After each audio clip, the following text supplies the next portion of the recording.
Welcome back, guys.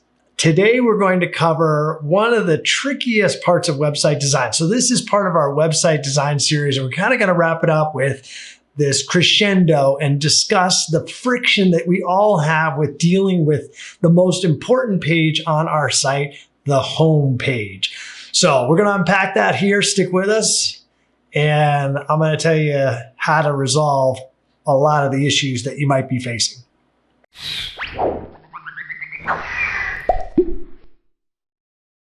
All right, so today we're going to unpack this incredible amount of friction that we see all the time on home pages of websites. And here's where it starts. You got two types of people that are coming to your website predominantly. You've got people that do business with you right now, and they kind of know what they need, and they need resources. They want to shop. They want to set another appointment. They need to do this, that, and the other thing. They need to take actions on your website, like, click the map link, get there, call the office, whatever. They got stuff they got to handle because they're doing business with you. Then you got this other group of people that are your new business people, your new visitors. And they're so important to you because those are the folks that are going to help you grow, make more money, and scale your business. So they're all hitting your homepage potentially right now. And how do you deal from a design standpoint with these two different objectives? One is serving your existing clients and all the things that they need. And the other one is engaging and capturing the interest of this new visitor, right? And those things are really tough to reconcile with design because, and you can look across the web right now. And Angie, maybe we could pull up a page right here and take a look at something that is really for new visitors, like a sales page with an opt-in video, or like one of those cool ones with like the hero video shot, and there's like almost no menu on there, right? That's such a great design, and it has become very popular for new visitors because it immediately elicits an empathetic emotional response with that visitor. So they're going to see this image, and we're going to talk about this like idea of just having one big image there, because that's kind of like the anti-existing customer page, right? That's this new visitor page.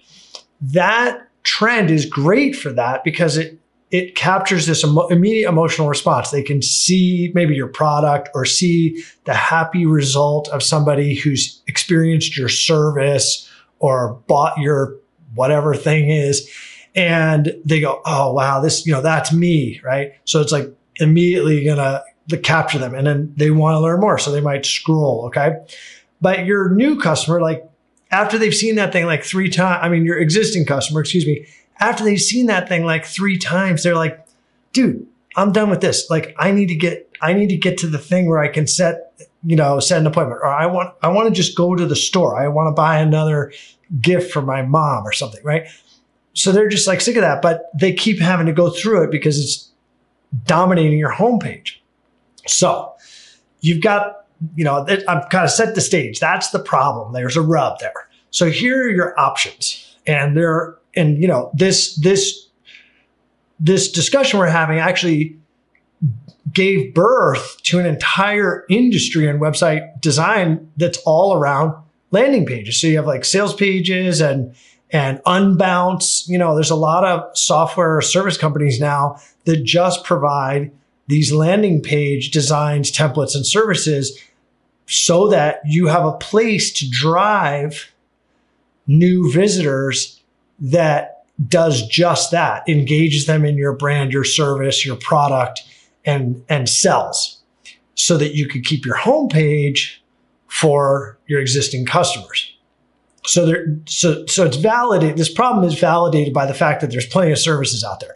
But for you, with your website and managing, and trying to figure out what to do, for one, you may not want to take on another cost every month and paying for landing pages, or you may not think that you need sort of that extreme type of situation. You may not be running paid ads where you want to really target them down to a relevant landing spot, right? There's a lot of exceptions to needing that, and you kind of need to resolve it. There are a couple of ways to do this, and this is the way we've healed this in the past to some degree without doing all of that. One is we've made the homepage where we can still have some emotional engagement, where a new person would see it and feel good about where they ended up. We immediately show on that page the thing I'm always telling you guys, which is we want to show we solve this problem, right? So the person that comes here, if they have that problem, they go, oh, I'm in the right spot, right?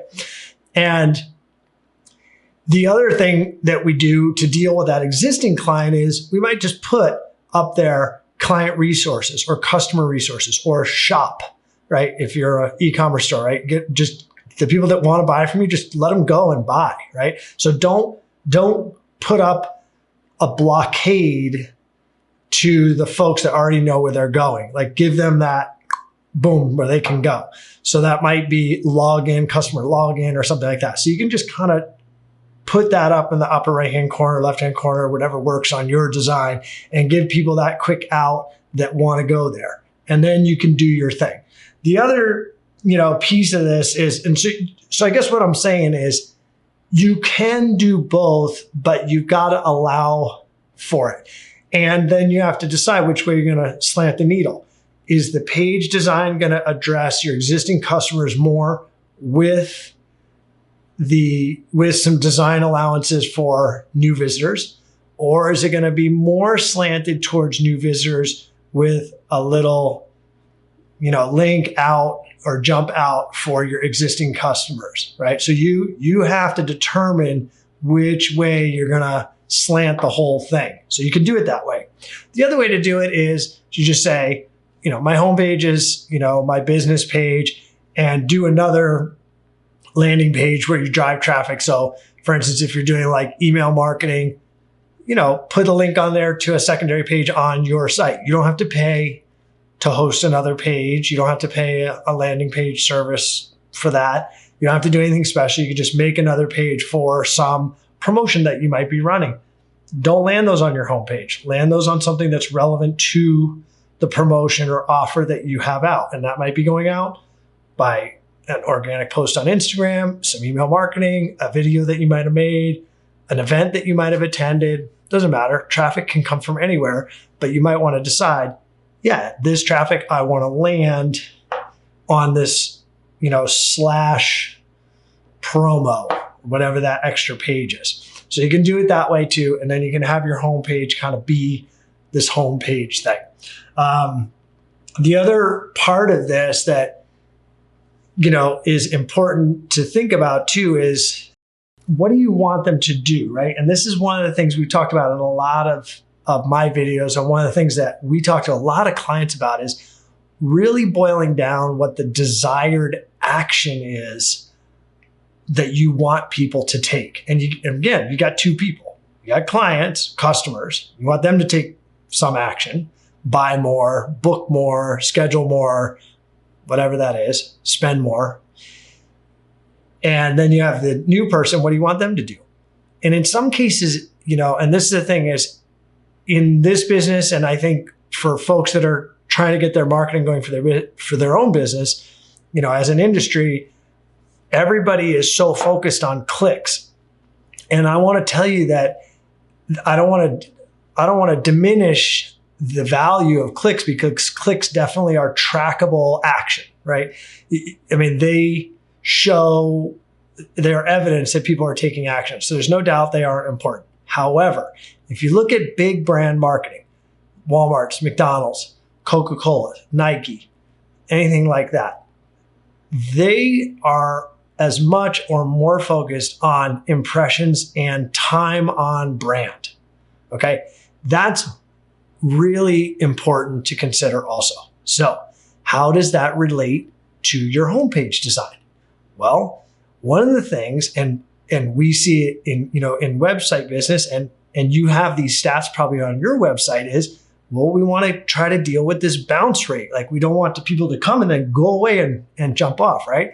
Because then they're not spending a lot of time on brand. So from a design standpoint, there are two ways to go about this. You may have the knee-jerk desire to put some sort of clickable thing, like they got to click right away, like get this thing or something right above the fold. And there are times to do that. However, on your homepage, I would invite you to consider that time on page might actually be more important than getting an immediate action. Okay. And here's why. Because when a new visitor comes to your business, you think about it this way. If somebody comes into your store, like if you had a physical store, and you may not, but pretend you do for a moment, how would you treat them if they walked in the door? I mean, wouldn't you welcome them in? You might offer them a bottle of water. You might offer them a place to sit down. You might ask them if it's too hot or cold in there, if they're comfortable. You might, of course, ask them what they'd like to see. And you might just show them what you've got, right? Those are all things we normally do in the real world. So why, when we get somebody on a website, we ask them to like take an action right away? We don't do that in real life. We're not like, come into my store. Now try on these shoes. Nobody does that. So it's kind of strange when you think about it that way, that sometimes we design a web page where we're expecting somebody to take an immediate action like that.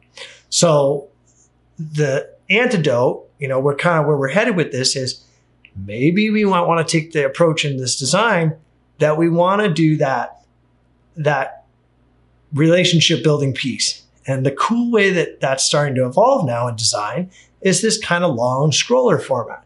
And the other thing that's cool about the long scroller homepage is it's awesome on mobile. So I think we've all wasted portion of our lives scrolling through Instagram and TikTok and all of these sort of content sites where we can just thumb and thumb and thumb and thumb along. And we just keep consuming and consuming and consuming the story, if you will, or a news story, another image, another picture, another funny joke, another meme, whatever. But if you think about how nice that is, that works great for your website as well when we translate it over to mobile. And let's, also acknowledge, and Angie, let's put up some stats on mobile versus desktop traffic right here. I'm not even going to pretend like I know it off the top of my head right here on this video, but I want to say that predominantly for us, it's in the 80%, the stats that I look at with our clients. So your homepage design really needs to kick ass on mobile. And if that's the case, then we know that scrolling works great on mobile. So why not run with this long scroll experience? So now you have, where you had content that was on 4 pages or 5 pages, why can't all 5 of those pages just be this cool long homepage? It is true that a mouse, to some degree, it's nicer to click and click and click with a mouse, but not everybody's on a mouse anymore. In fact, that's the minority of traffic on your website today. Most people are using their thumb, and their thumb works great, just like this. So let those mobile people scroll and learn about your business, your product, and your service on that homepage. So decide how you're going to reconcile between your new and your existing visitor, and then go ahead and stitch together a nice story and indoctrinate them as they scroll down, and share with them just like you would share with them if they walked in to your business from in a physical store, right? So welcome them, show them, ask them, on and on and on. Then decide what your desired action is going to be, okay? And you need to identify that, because the whole storyline with that is going to take them to that action point, right? So you're showing them you understand their problem, showing them you have a solution to their problem, showing them how to get the solution and what that action is to make a move, because that's what they're there for. They're there to solve their problem,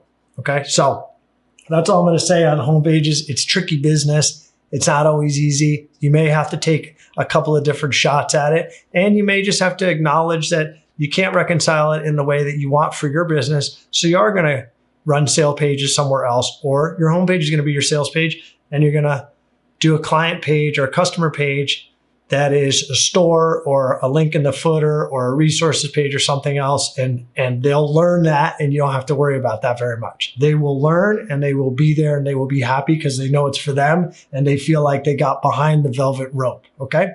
So go out there and kick some butt on all this stuff. I hope, and I mean, this is really things that we've had to learn through hundreds and hundreds of websites and homepages and redos and old stuff we fixed and new stuff we've made. So if this has inspired you and given you a little cool, constructive stuff to think about, go ahead and like this video. I really appreciate the feedback. Subscribe to the channel. And of course, we can't wait to see you on the next one.